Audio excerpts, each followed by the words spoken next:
작은 서점.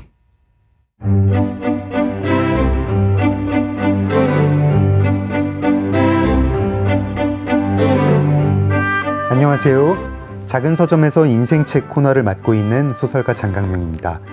1부에서는 초대 손님이 추천한 책을 읽었다면 2부는 사람 그 자체를 들여다보는 시간입니다. 어제에 이어서 형사 박미옥의 저자 박미옥 반장님을 만나보겠습니다.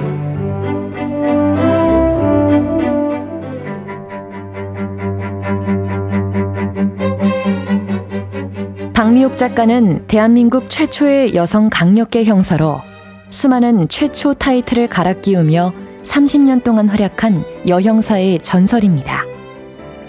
탈옥수 신창원 사건, 연쇄살인범 정남규 사건, 만삭 의사부인 살해 사건 등 대한민국을 떠들썩하게 했던 사건들을 맡았습니다. 드라마 시그널, 악의 마음을 읽는 자들, 괴물, 히트, 미세스 캅, 너희들은 포위됐다, 영화 조폭마누라, 감시자들, 하울링 등 수많은 작품에서 수사 현장과 사건에 대해 자문을 맡았고 극중 인물의 모티브가 되었습니다.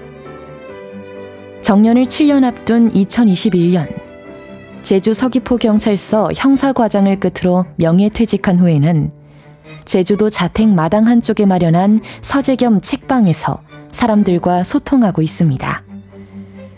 직접 형사 생활을 돌아보며 쓴 책 형사 박미옥은 큰 화제를 모으며 베스트셀러가 되었습니다. 롤모델 없이 최초의 타이틀을 쉴 새 없이 갈아 끼웠던 전설의 여형사 박미옥은 이제 후배 여자 형사들에서부터 형사를 꿈꾸는 어린이들에게까지 든든한 롤모델로 자리 잡고 있습니다. 네, 박미옥 반장님 어서 오세요. 안녕하세요. 네. 지금 그러니까 제주도에서 오늘 올라오신 건 아니시죠? 제주도랑. 네, 며칠 전에 일이 있어서. 반장님이 일이 있다고 하니까 네. 무슨 뭐 중대한 범죄 사건이 벌어져서 자문을 하러 오셨다고 이런 느낌입니다. 그 전에 일이 있는 거랑 요즘 일이 있는 게 다르네요. 어제 1부에서도 이제 말씀을 네. 해주셨는데 뭐 저희가 서재 운영하신다는 이야기는 어제 뭐 그냥 들었고 근데 네. 뭐 작업장에서 무슨 뭐 어시스트 작업을 하는데 네. 뭐 지나가다 누가 들어왔는데 뭐 그림을 보셨다 이래가지고 약간 청취자분들이 거기 저기 뭐 작업장도 있고 뭐 그림도 있고 그런가 하셨을 것 네. 같아요. 지금 전시기획 매니지먼트 일도 하신다면서요? 그렇게까지는 아니고요. 지금 조기 축구에서 물 주전자 되는 정도 수준인데. 그 되게 중요한 건데. 일단 서재가 있고 제주도에서 살다 보니까 많은 네. 손님들이 오다가 네. 예술 작가 한 분이 오신 거예요. 네. 윤정원 작가라고요. 윤정원 작가님. 네. 네. 그러다가 저희 집 옆에 있는 당근밭을 구입하고 네. 작업장을 지으셨어요. 그래서 아무 시스템이 없는 작가님이 오셨는데 네. 뭐 갑자기 해야 될 일이 있는 거예요. 그래서 어쩌다 어시가 되고 네. 어시스트가 되고 그 다음에 매니저를 하다가 요즘에 이제 같이 전시를 기획하는 의논까지 하게 된 관계까지 5년에 걸쳐서 온 거죠. 그분은 그럼 이제 작업장을 짓고 옆집 이웃 전직 형사에게 내 어시가 되어라 이런 그런 건가요? 자진납세한 것 같습니다. 왜냐하면 네. 제가 아까 일이 있어서 왔다 그러면 좀 무섭지 않냐 뭐 이런 얘기 잠깐 얼핏 하셨는데 네. 갑자기 작가랑 있으면서 제가 물감을 보고 고민을 하고 네. 액자를 만들면서 아름다움에 대한 고민을 하면서 네. 저도 모르게 나는 지금까지 현장에서 어떻게 죽었지가 천마디였는데 지금 왜 작가를 만나면서는 무슨 색을 사야 될지 액자를 어떻게 만들어야 될지를 의논하고 네. 있다 이러는 사이에 점진적으로 이제 그 일이 본캐가 됐죠. 예. 지금 그러니까 그 옆집에서 계시는 작가분은 시각예술 작가이시고 그림도 회화도 하시고 뭐 조형 예술도 하시는데 네. 이분이 지금 서울에서 전시를 하고 계시고 전시를 준비하고 계시고 그걸 도우러 지금 서울에 오신 거군요. 사실 전시만이 아니라요. 네. 기존에 또 서울에서 활동하던 작가가 갑자기 제주도로 왔잖아요. 네. 그래서 초기에는 이제 제주도에서 제주도 자연석에서 많은 해화도 그리고 작품도 만들다가 또 이렇게 서울에서 활동하던 기질이 어디 가겠습니까? 네. 그래서 서울에다가도 작은 작업장 공간을 만들었습니다. 우리나라에서 공부를 한 게 아니라 독일에서 공부를 해서 네. 표현주의 예술을 공부했고 아. 그러다 보니 뭐 입시 예술의 구분 이게 네, 아니라 당신이 든 게 다 도구다. 네. 그래서 입체도 드로잉이고 네. 평면도 드로잉이고 아. 그래서 해화와 조형을 경계 없이 구분 없이 합니다. 아. 그러다 보니까 해화 작업은 주로 제주도에서 네. 조형물 중에 쌍들리에를 하고 있는데 네. 그 쌍들리에 공간을 이태원에 작업장을 별도 갖고 있어서 아. 지금 한 달에 한 열흘은 서울에 올라온 지가 지금 제법 되고 있습니다. 아. 그러면은 이제 그 시각예술 작가분이 활동하실 때 이제 반장님께서 뭐 어시도 하시고 네. 뭐 이렇게 약간 매니지먼트나 디렉팅도 조금 해주시고 뭐 갤러리와의 소통, 네. 그다음에 액작가계와의 소통, 운송업자와의 아. 소통, 그다음에 이제 그 옆에서 많은 행정 처리, 아. 그리고 그것만이 아니라 이제 작가님이 이 재료 만들라고 하면 이 재료, 네. 예, 바탕색 칠하라고 하면 바탕색 그런 일을 하고 있습니다. 윤정원 작가님 나중에 굉장히 이제 세계적 명성을 떨치시게 되면 거기에 이렇게 후원자로 이렇게 박미옥 반장님의 예, 한 박미옥 젓가락 올리고 싶습니다. 저희가 이제 게스트 오실 때마다 그런 거 여쭤보고 있거든요. 일과가 어떻게 되시느냐 좀 여쭤보고 있어요. 되게 거기서 팁도 많이 얻고 있고. 그럼 제주 일과랑 서울 일과가 좀 다르시겠네요. 약간은 다르고 거의 같습니다. 왜냐하면 네. 작업만 하고 지내기 때문에 네. 제주도에서는 아침에 일어나면 우선 제 주거동과 작업 공간인 그 옆에 커피를 볶는 공간이 하나 있습니다. 네. 그 커피 볶는 공간에 가서 아침 식사와 커피 한 잔을 마시고 네. 콩이 떨어지면 커피 볶는 일을 합니다. 네. 그리고 나서 윤정원 작가의 작업장에 제가 할 일이 없는 날은 네. 일단 제 작업장에서 초지일간 이제 제 글쓰기 네. 이것에 집중하고 글을 쓰다가 안 되면 마당에 나가서 잡초 뽑는 일을 합니다. 근데 그건 만만치 않은 일입니다. 원래 이렇게 정신노동이랑 육체노동 번갈아 하는 게 좋다고 하더라고요. 예, 이렇게 글이 막히는 순간에 네. 뭐 수십 번 고치는 일을 할 거냐, 잡초를 뽑으면서 사유를 할 것인가. 네. 그 일이 거의 저녁 6, 7, 8시까지 갑니다. 아, 네. 아침 9시에서 그래서 저희도 퇴근하고 출근한다는 말을 꼭 씁니다. 아. 일을 시작했고 일을 마무리했다라는 부분을 꼭 하기 때문에 네. 그 일을 하고요. 서울에 오면 숙소에서 바로 이제 작업장으로 갑니다. 네. 작업장으로 가면 또 열심히 작업을 하죠. 네. 그리고 저녁에 퇴근을 합니다. 네. 그래서 거의 저는 글쓰기와 작가의 어시스트와 잡초 뽑는 일이 일상의 많은 부분을 차지하고요. 네. 그 작가는 거의 작품 작업에만 올인하는 생활을 합니다. 아, 이제 경찰은 더 이상 아니시지만 어떤 노동량, 노동 시간 이거는 뭐 여전히 은퇴라고 할 수가 없겠는데요? 정말 한숨이 나올 만한 게요. 네.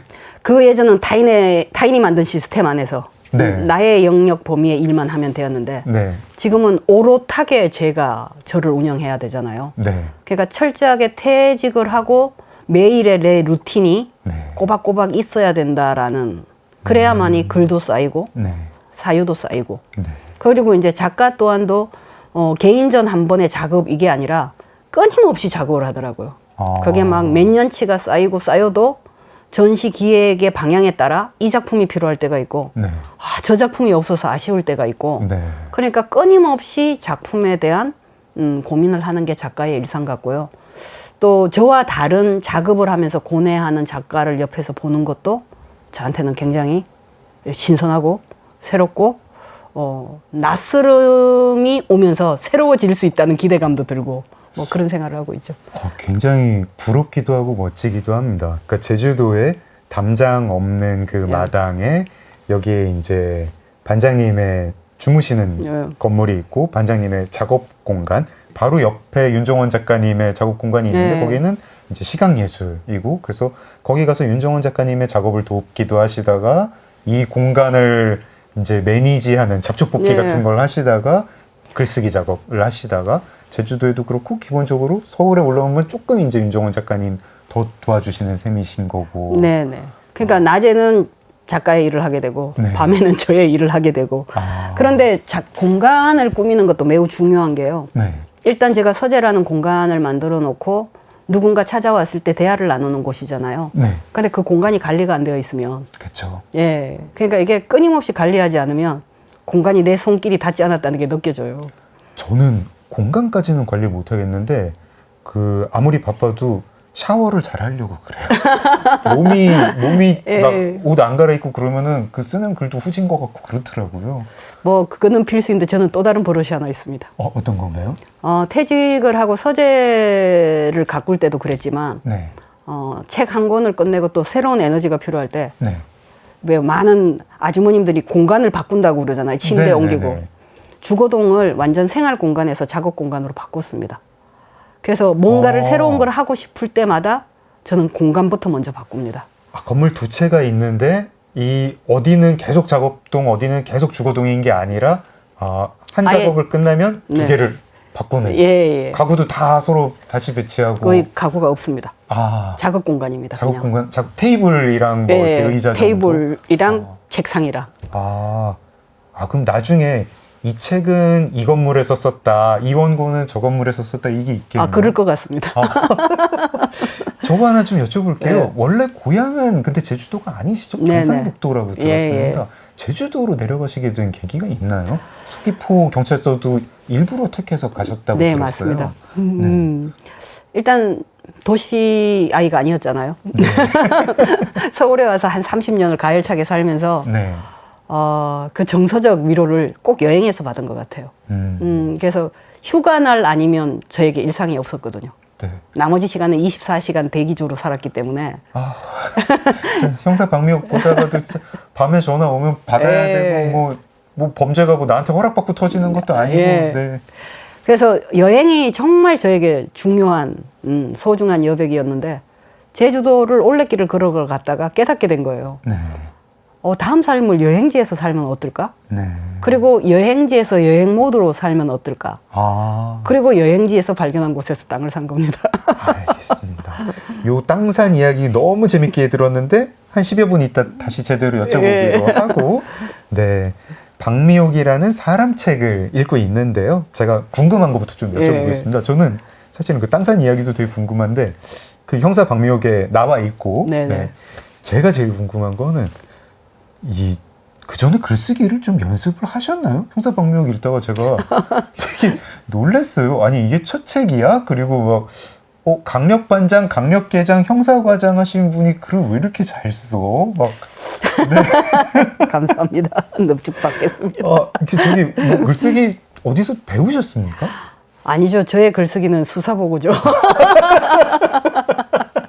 사건 보고서, 당직 사건 보고서, 수사 하지만 보고서. 자신합니다. 저의 수사 결과 보고는 조금 남달랐습니다. 어떤 점이요?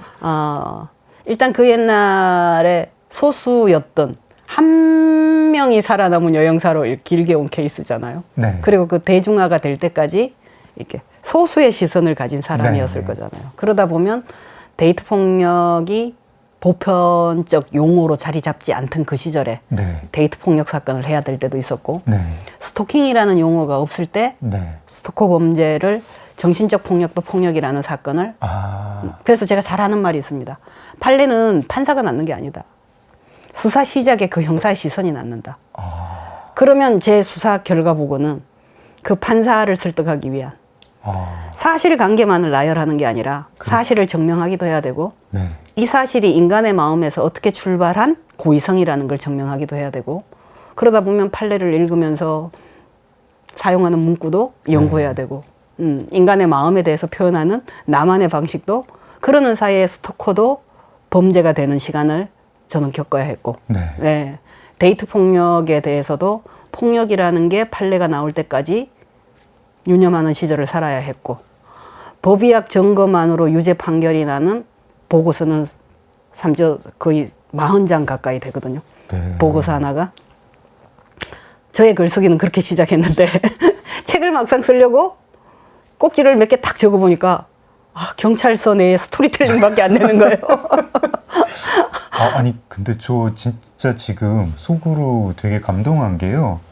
그러니까 제가 어렸을 때만 해도 스토킹이란 단어가 없었거든요. 네, 맞습니다. 그러니까 단어가 없는 게 아니라 개념이 없었던 거죠. 개념이 없고 그렇게 좋아한다는데 막 오히려 뭐 그걸 무슨 순정 뭐 이런 식으로 생각하기도 하고 데이트 폭력도 뭐 가정 폭력 뭐 가정 내 성폭력 이런 것도 개념이 없었고 데이트 폭력도 진짜 그 단어 자체가 없었는데 이제 반장님은 그거를 단어는 없는 상태에서 그 개념은 내부 독자에게 설명을 해야 되고 그 내부 독자를 되게 설득을 시켜야 되고 네. 그러지 않으면 그 내부 독자는 기존 판례, 기존 법규대로 그냥 관성적으로 할 테니까 네. 그 사람을 굉장히 세게 설득을 해야 되고 그리고 그거를 설득할 수 있는 사람도 경찰 조직 안에서 그 네. 책임이 굉장히 반장님의 어깨에 떨어져 있으셔가지고 되게 네. 어려운 글쓰기를 하셨겠고 뭐 제가 감히 말씀드리면은 그거 정말 트레이닝으로서는 정말 글쓰기 실력을 굉장히 높이게 될 거다 그런 생각이 찐이었던 듭니다. 거죠. 찐. 아 그렇습니다. 스토킹 용어도 96년, 97년도경에 어느 방송 PD님이 찾아오셔서 해외에는 이런 법안도 있는데 네. 한국에는 없더라. 네. 거기에 이런 범죄를 찾아보니까 당신은 그래도 이런 범죄에 대해서 수사를 한다고 하더라. 사례가 있느냐. 네. 이러고 오신 거죠. 아. 그때 이제 용어에 대한 정의 한마디, 이게 왜 폭력이 되는지 이런 게 이제 저희 글쓰기의 시작이었던 거죠. 반장님은 이제 그런 범죄를 보시고 이걸 어떻게든 그 범죄자가 처벌을 받게 지금 법이 없는데 다 이런 법을 가지고 어떻게 지금 현재 있는 법을 가지고 어떻게 하면 처벌할 수 있을 거다라는 마음으로 그 범죄를 수사를 하고 보고서를 쓰시고 그러다가 이제 스토킹 범죄에 대한 인식이 조금 생길 무렵에 그 PD님도 또 그런 문제의식이 있으셔가지고 반장님을 찾아오신 거고. 근데 이미 작가님이 아까 그 말씀 하셨어요. 간성대로 하는데 네. 그것을 네. 바꾸는 과정에 대한 이야기. 법은 그렇습니다. 적용의 문제가 아니에요. 해석의 문제입니다. 네. 그러니까 그 해석의 범위를 최대한 피해자 관점에서 상황의 관점에서 나의 편견 없이 내 개인의 경험치 없이 그 일을 받아들이게끔 네. 설득하는 글을 쓰기가 되어야만이 잘하는 형사인 것 같습니다. 사실 저희가 뭐 판사님들이 무슨 자기가 창조적으로 법을 적용하면 그건 그것대로 무섭잖아요. 그래가지고 뭐 보수적인 판결을 하게 이제 교육을 받는 분들이고, 근데 이 아까 해주신 말씀 중에 판례가 수사 시작할 때부터 그 생긴다는 게 네. 무슨 뜻인지 되게 잘 이해가 갑니다. 제가 근데요 또 형사 광미옥을 읽으면서 또 두 번째로 궁금한 거 이런 거였어요. 되게 읽다가 그 다른 서평 같은 데서 못 봤는데 되게 유명한 사건들을 많이 하셨잖아요. 사실 이제 저희 방송할 때에도 이제 뭐 소개글에 나왔는데 다른 분들이 이제 반장님을 소개할 때는 뭐 무슨 사건을 했다 뭐 나오는데 막상 형사반미옥 본문에는 그 사건 이름이 안 나오더라고요. 네. 네. 뭐 저희가 다 아는 연쇄살인범, 다 아는 흉악범, 다 아는 뭐 탈옥범, 다 아는 무슨 하여튼 뭐 얘기하고 싶지 않은 뭐 그런 범죄자인데 원장님이 이름을 안 쓰셨어요. 이름을 안 쓰고 그냥 이런 사람이 있었다라고 해서 읽으면서 아 누구지 하긴 했는데 특별한 이유가 있으실까요? 아주 특별한 이유가 있죠. 제일 우선시한 거죠. 타인의 상처를 다뤘던 사람이고 네. 타인의 정보를 너무 많이 알고 있는 사람이고 그에 따른 정말 큰 책임이었습니다. 내가 글을 쓴다고 해도 다시 한번 해자되는 거, 네. 그 다음에 어떤 사건이 검색되는 거, 네. 이것은 최대한 그러지 않게끔 해야 된다. 그게 타인의 정보를 가진 자가, 타인의 상처를 가진 자가 책임져야 될 큰 책임감이라고 생각을 했고요. 이게 피해자를 바라보는 적정한 거리라는 게 참 이게 나의 해석일 수도 있습니다. 그래서 최대한 그 제스처만이라도 그 형식만이라도 내가 취하는 노력을 해야 내가 책을 쓸 수 있다. 그래서 책 쓸 때 가장 먼저 유념했고 그게 가능하다고 생각했을 때 시작했습니다. 그래서 그 전에 많은 책들을 봤어요. 네. 수사관의 관점에서 어떻게 정보가 노출되어 있는지 그 많은 사례를 연구까지 하고 시간, 순간의 기록만으로 이야기를 썼죠. 뭐 보통 그런 글을 쓰시는 뭐 이제 형사사법 관계자분들, 네. 뭐 변호사, 뭐 판사, 네. 검사, 뭐 경찰, 뭐 수사관, 뭐 감식, 네. 뭐 부검, 뭐 여러분들 다 되게 존경하고 다 되게 치열하시고 읽다 보면은 저는 좋아하거든요. 근데 형님들 좋아해요.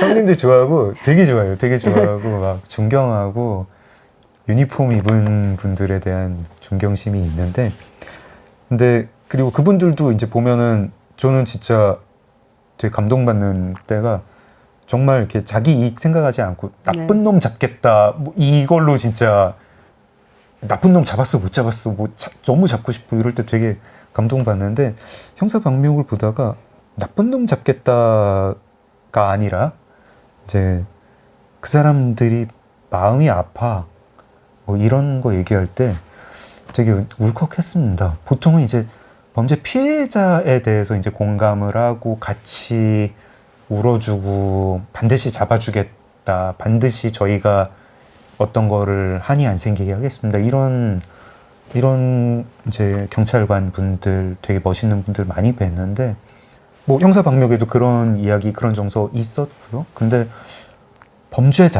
범죄자의 마음의 상처 이야기하는 책은 잘 못 본 것 같아요. 잘 못 봤고 저는 사실 그런 이제 범죄 수사 프로 보면서도 야 형이 너무 가볍다 이런 사람인데 형사박명 읽으면서 아 그 범죄자가 마음의 상처가 있었어 이런 것도 되게 놀랍고 그다음에 쫓는 사람들이 마음의 상처가 되게 많구나 형사가 마음의 상처가 많구나 이런 생각도 했었어요.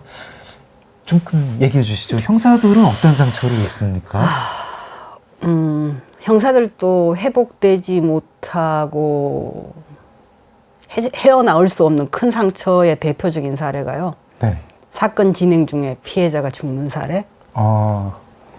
아니면 뭐 데이트 폭력의 위험도를 잘못 체크해서 그 가해자가 보복 범죄로 피해자를 살해할 때 이럴 때는 그 자책감 그것은 평생에 이제 안고 가야 될 짐이죠. 네. 평생에 안고 가야 될 짐이고 이렇게 청소년 같은 경우에는 아까 그 한 사람이 있으면 청소년 시기에는 청소년 시기에만 잘 관리되면 재범률이 거의 없다고 하거든요. 아 그렇습니까? 네. 그래서 그 따뜻한 형사가 하나 되는 하지만 또 엄격하게 그 첫 전가를 남겨야 되는 소년범을 대할 때 그런 부분에 대한 또 무게감 그런 씁쓸함도 있고요.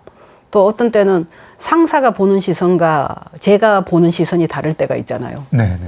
그로 인해서 이제 사건의 방향성을 이렇게 그때는 완전 직장인의 애환 같은 거죠. 예, 그런 게 있을 때도 있는데 일단 그래도 사회에서 큰 역할, 어떤 역할, 그래도 건강한 기능이 있어서 우리가 살만하다. 유족분들 입장에서는 내 가족이 살해당했지만 그래도 형사들의 뛰는 발품을 보고 그래도 세상 한 곳 살만하다.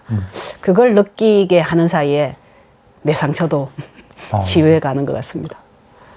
알겠습니다.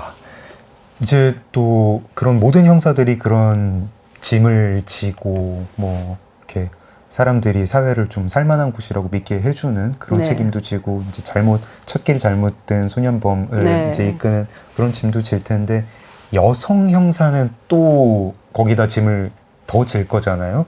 그리고 이제 형사박명을 읽으니까 막 전국에서 여성 경찰들이 형사도 그렇고 이제 형사가 되시려는 이제 경찰 안에서 형사를 지망하시는 분도 그렇고 되게 많이 찾아오나 봐요. 근데 이제 우리 이 정도쯤에서는요. 제가 어느 방송에서도 그랬는데요. 아니 형사하기도 바빠 죽겠는데 여형사도 해야 됩니까? 어떤 때는 여성분이 여성을 원하는 경우도 있지만 여성을 기피하는 경우도 있어요. 아, 그렇군요. 예. 그 같은 성 앞에서 나의 부끄러움을 얘기하고 싶지 않은 경우도 있어요. 그러니까 이게 남성, 여성이라는 건 굉장히 개인의 편견을 갖고 일반화시키는 경향이 너무 많은 것 같아요.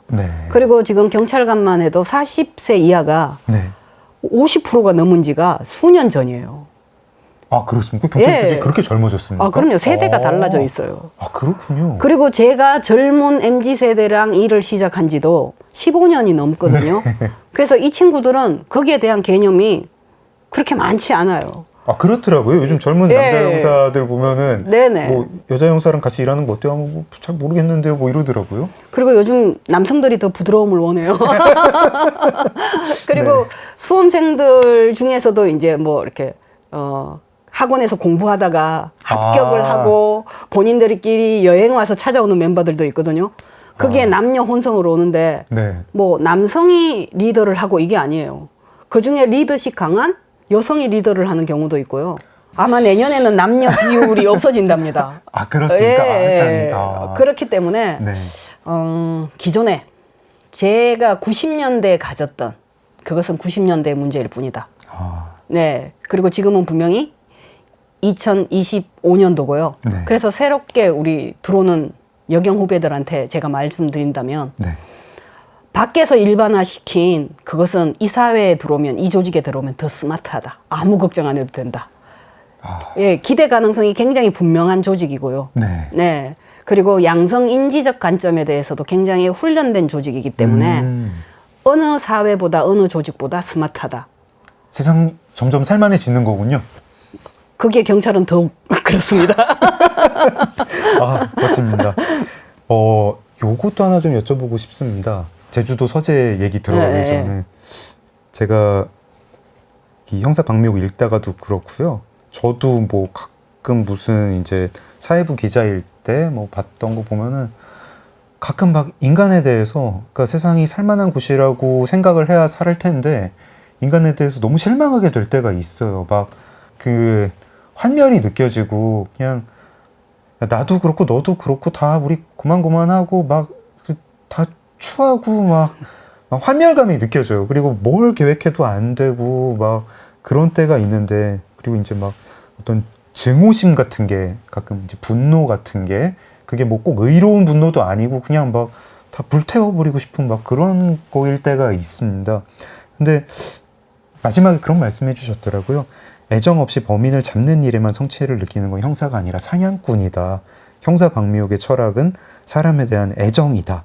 환멸이나 증오심 같은 게 없고 오히려 사랑이 있다고 하셨는데 그런 게 어떻게 가능합니까? 그런 애정이 어떻게 나오나요? 제가 받고 싶은 사랑인 거거든요. 제가 사는 세상에서 네. 제가 받고 싶은 사랑. 그렇다면 나도 누군가를 그렇게 사랑해야 될 텐데 이렇게 말하면 너무 추상적인 것 같고요. 실망 안 하세요? 뭐 맨날 들어오는 경찰서 단골 뭐 이런 사람 보면서 좀 제 시선이 측은지심이 먼저 있는 것 같아요. 네. 그리고 이렇게 보이는 것 같아요. 아, 성진의 욕구가 많은 녀석이구나. 아, 돈의 욕심이 많은 녀석이구나. 네. 아, 사랑받고 싶은 친구구나. 이렇게 저마다 욕구가 다른 것 같아요. 그런데 저에게도 그런 게 있더라고요. 그래서 저 또한도 누군가 나의 그것을 그대로 봐줬으면 좋은 그 마음처럼 나도 이왕이면 누군가의 그 마음을 그렇게 봐주고 싶고 그런데 저는 더더군다나 이렇게 좋은 도구를 가졌잖아요. 네. 사회 안에서 그 문제를 해결할 수 있는. 그랬기 때문에 최대한 그걸 실천하면 조금 더 좋은 영향력이 있는데 거기에 이미 철학책에도 그렇게 나와 있습니다. 그리고 앞서 제가 말한 세계의 교양을 읽다. 네. 그 책에서도 최병권 작가님의. 그 젊은 친구들이 그렇게 이야기합니다. 세상이 너무 버겁다.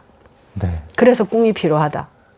꿈이라도 있어야 내가 현실을 살다가 다시 복귀하고 싶은 마음도 있고 다시 승화시키고 싶은 마음도 있고 성장하고 싶은 마음도 있지 내가 꿈조차 없고 희망조차 없다면 내가 이 버거운 현실을 어떻게 사는가. 뭐 이렇게 이제 범죄자로 들어온 사람한테는 그렇게 얘기할 수 있을 것 같은데 이제 비극을 겪은 사람한테는 어떻게 하십니까? 그렇게 말할 수 없죠. 그냥 옆에 가만히 있어주는 시간만 있고요. 네. 말하고 싶을 때 들어주는 거. 그리고 나서 쉽게 힘들지라고 말하지 말아야 되는 거. 그거 진짜 그런 것 같아요. 예. 그리고 지금 필요한 게 무엇인지 유념해 주는 거. 네. 그리고 그 지난한 그 개인의 시간이 개인이 겪으면서 그래도 누군가 옆에 있으니까 그나마 겪을만 하다고 조금 더 느끼게 하는 거. 그리고 기도 하나를 한다면 빨리 그 당신이 이 선택에서 이 선택으로 넘어오기를 그래서 저는 51대 49의 원리를 잘 얘기합니다. 어떤 겁니까? 정말 중요한 49라면 네. 51을 포기할 수도 있어야 되고, 음, 정말 내가 힘들다면 51을 위해서 49를 버려야 될 때도 있는데, 네. 그 49에 대한 미련으로 51에 치중하지 못하면 더 어리석고, 네. 49의 그 소중함을 모르면 나는 진짜 더 어리석다.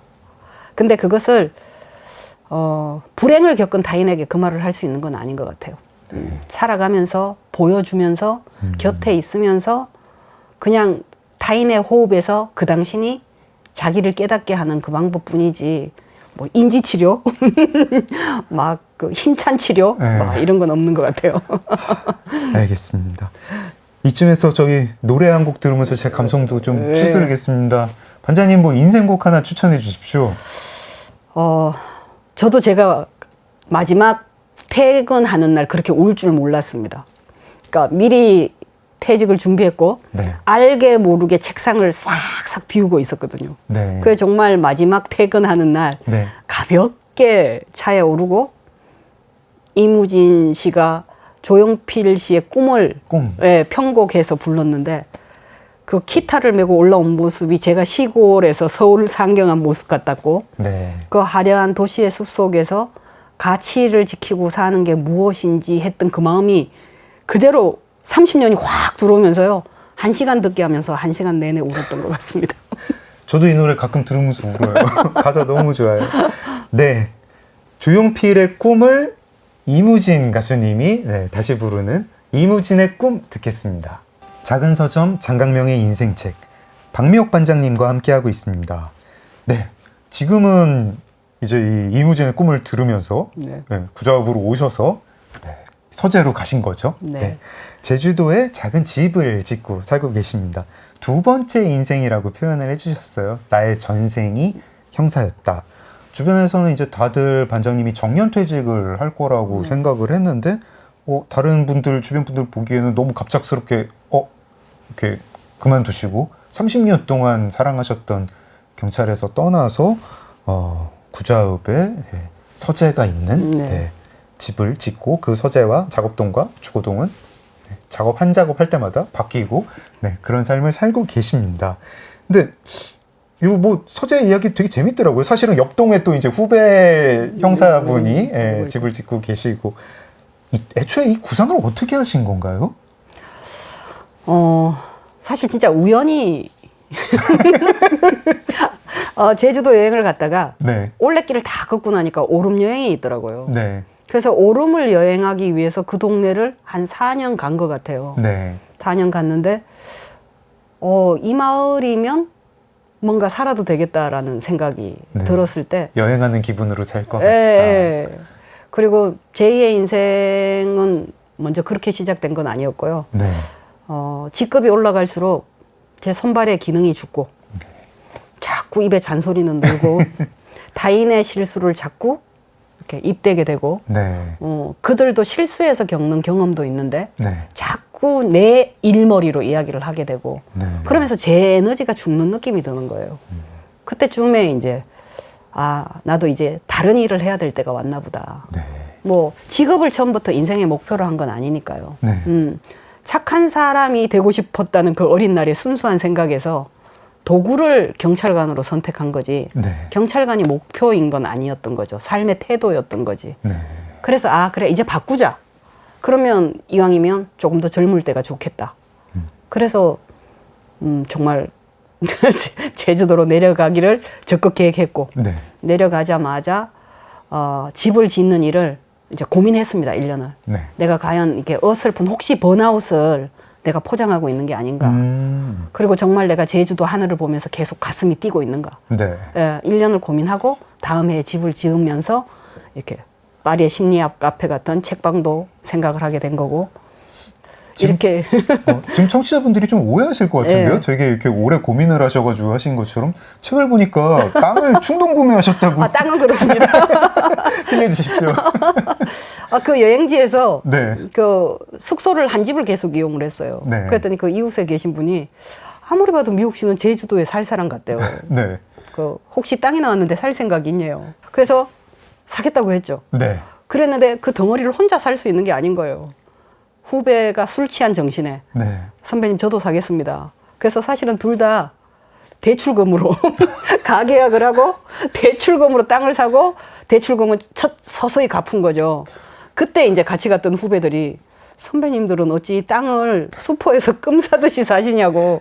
청취자 여러분, 절대 이렇게 땅 사시면 안 됩니다. 하지만 그 땅을 산 이후에 수년이 행복해졌습니다. 네. 상상할 게 생겼잖아요. 막 네. 그 위에다가 막 이상한 짓그림도 그려보고 뭔가 있는 것 같은 느낌도 들고.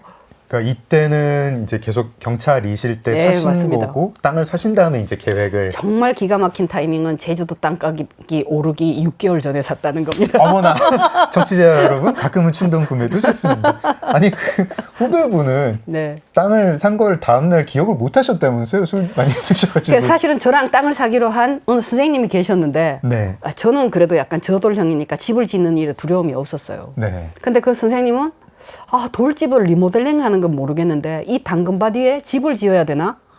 너무나 끝까지 고민이셨어요. 그래서 그 잔금 치르는 날 네. 손을 드신 거예요. 아 갑자기 나 못하겠다. 못하겠다. 아. 그래서 너무 당황스러운 거죠. 다음날 네. 잔금을 치러야 되는데. 네. 그래서 후배한테 전화를 했죠. 네. 너 계속 땅을 좀 달라고 하지 않았느냐. 네. 선배님 좋습니다. 내일 당장 가서 참수리 대출을 내겠습니다. 그래, 꼭 돈을 준비해라. 나는 네. 내일 가서 그분한테 차용증을 쓰고 네. 땅을 구매하마. 다음날 아침에 전화가 온 거죠. 선배님 저랑 그 밤에 무슨 통화를 그렇게 길게 하신 거죠? 그분 술 드실 때 전화 받으신. 그렇죠. 아 근데 그 자체도 기억을 못 하고 있었습니다. 통화 내역 보고 뭐 길게 통화. 한편으로 보면 그 녀석은 또 엄청난 그 행운인 게 또 있습니다. 제가 먼저 제주도를 내려갔고 네.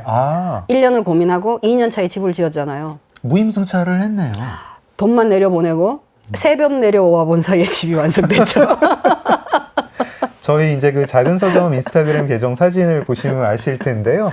되게 파란 잔디밭 밑에 네. 그게 당근밭이군요. 네. 파란 잔디밭 옆에 건물이 세 채가 있어요. 근데 사실은 세 채가 아니라 7채. 그렇죠. 작가의 공간까지 7채입니다. 네, 7채이고 거기가 한 곳은 작업동, 한 곳은 이제 그 후배 형사분의 집, 또 주거동, 또 한 곳은 이제 반장님의 주거동 이런 곳이고 너무너무 예쁩니다.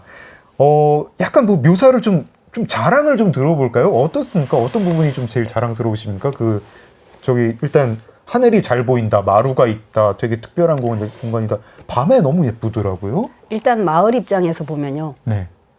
저희 공간 때문에 마을이 확장된 느낌입니다.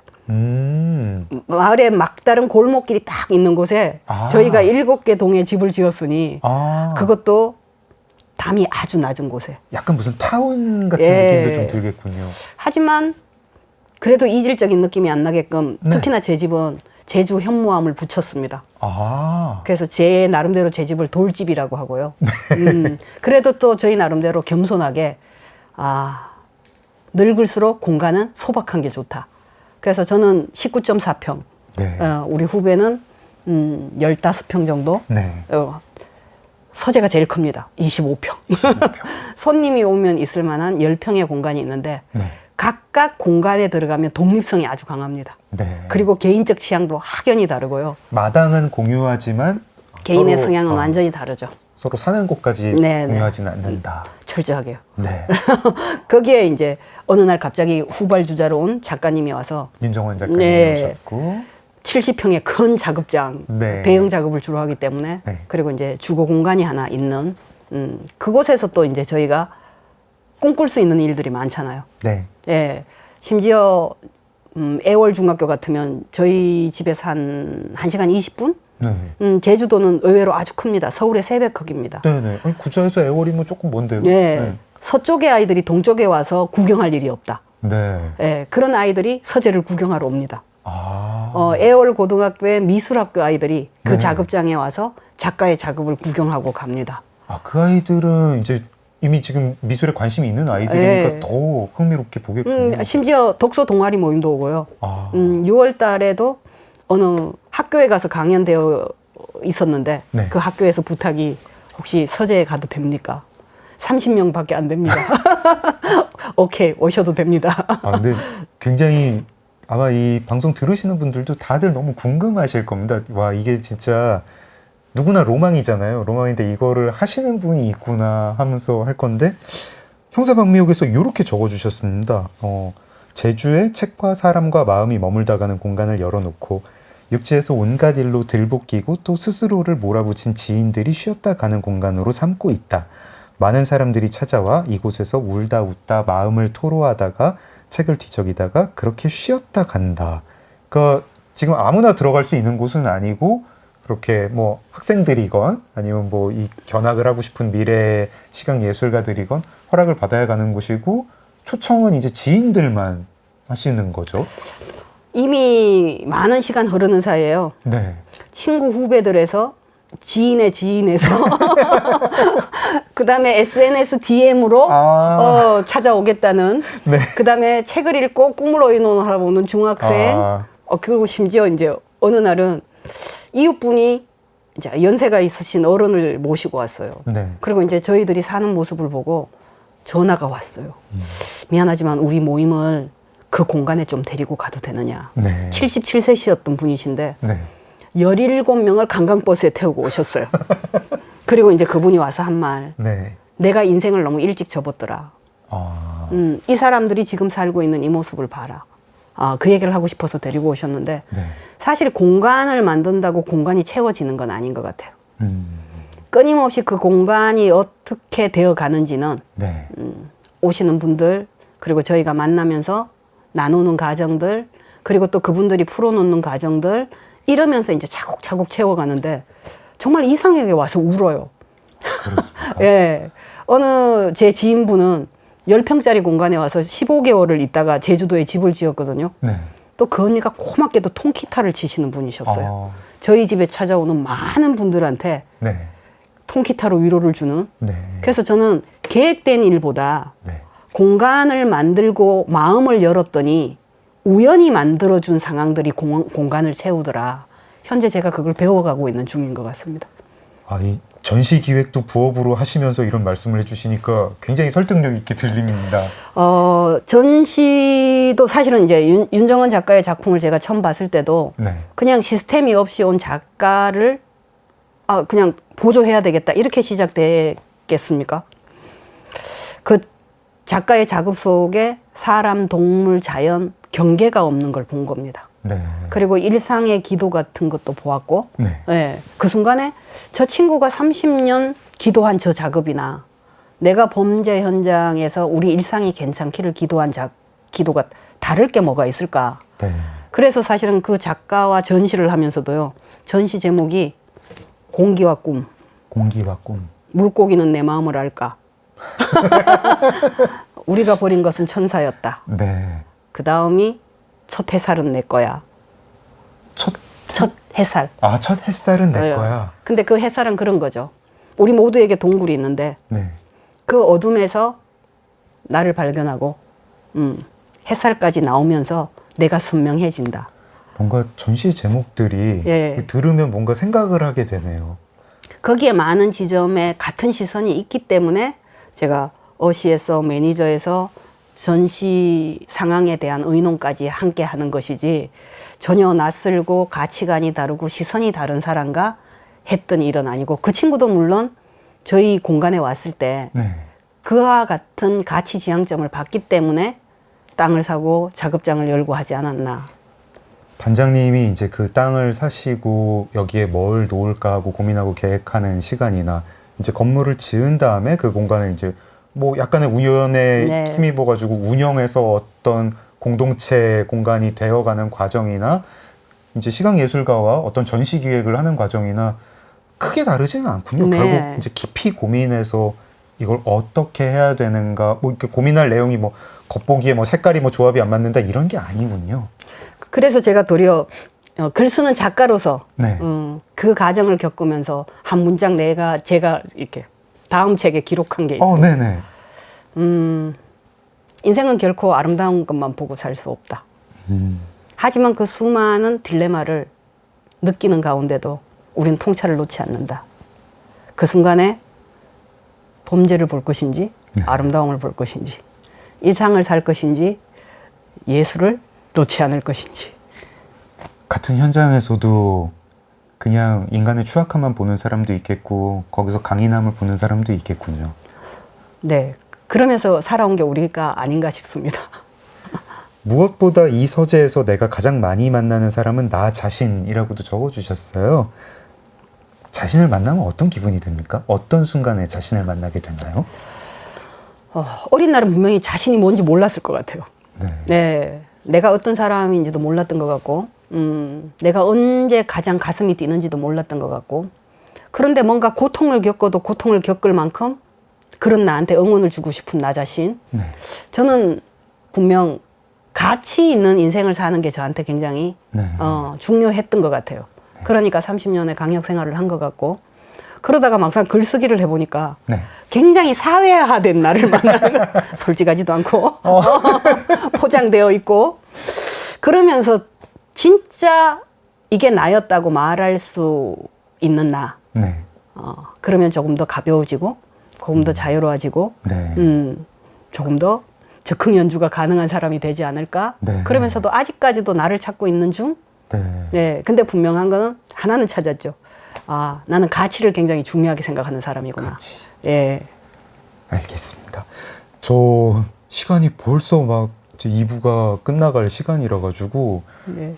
얘기를 더 듣고 싶은데 지금 이제 여쭤봐야 되는 거는 아마 앞으로 계획인 것 같습니다. 두 번째 책이 올해 연말쯤 나오는 건가요, 그러면은? 그쵸. 출판사에서는 목을 빼고 기다리는데 제가 중간에 또 이제 뭐 교통사고도 겪고 이러는 바람에 네. 네, 원고의 마감을 지금 이제 쫙쫙 늘리고 있는 중인데요. 그 이제 가치 있는 원고를 받으려면 좀 더 기다려라 뭐 이런 식으로 설득하면 될 것 근데 같습니다. 첫 번째 책을 써보니까 알겠습니다. 네. 제가 나한테 해주지 않은 게 너무 많다는 걸. 풀어 헤쳐야 될 것도 많고, 네. 하지만 또 그 꼭지를 내가 왜 타인과 나눠야 되는가. 네. 그 중요한 의미도 분명히 찾아줘야 되는 것 같고, 네. 그 책을 이제 미제, 내가 풀지 못한 미제, 미제 사건의 그 미제. 네, 그 다음에 그 미제의 저의 실수, 저의 실수, 그리고 우리가 누구나 할 수 있는 그 실수가 얼마나 큰 반향을 불러일으키는지 반성도 해야 될 것 같고. 이 책은 정말 그 작업동에서 밤에 이제 자기 자신을 많이 마주하면서 써야 되는 그런 원고겠군요. 정말 죽겠습니다. 뭐 그 이 출판사, 네, 형사 박미옥이 나온 같은 출판사인데요. 출판사 대표님께서는 가치 있는 원고, 되게 가슴을 울릴 원고인 것 같아요. 네, 너무 닥달하지 마시고요. 이현실 대표님 잘 부탁드립니다. 이현실 대표님, 네, 잘 부탁드립니다. 저희 뭐 이렇게 작은 서점 뭐 가족이기도 하시잖아요. 잘 부탁드릴게요. 저 그 책 나오면 또 모시고 싶습니다. 네, 작은 서점 장강명의 인생책 박미옥 반장님과 함께 했는데요. 반장님 좀 오늘 어떠셨습니까? 저는 막 힐링되는 것 같습니다. 진짜 찐 소설가 작가님을 뵈서 굉장히 진짜 사담을 많이 나누고 싶을 만큼 네. 오늘 많이 떠느라 정말 평상시 말 잘하는데 오늘 많이 더듬었습니다. 오늘도 굉장히 말씀 잘하셨는데 나중에 제주도에서 사담을 나누고 싶습니다. 네. 정말 진짜 이렇게 귀한 시간을 보내고 막 뭔가 사는 게 뭘까, 아름다운 게 뭘까, 인간이 뭘까, 나는 무슨 가치를 추구하나 이런 생각이었는데 뭐 청취자분들도 생각 많으셨을 것 같습니다. 저 정말 이 형사 박미옥, 이야기 장수에서 나온 형사 박미옥 매우 추천하는데요. 네, 많이들 읽어보시고 파리의 심리학 카페도 추천합니다. 반장님 시간 내주셔가지고 감사합니다. 고맙습니다. 네. 저도 여기서 작은 서점 장강명의 인생책 문 닫겠습니다. 소설가 장강명이었습니다. 고맙습니다.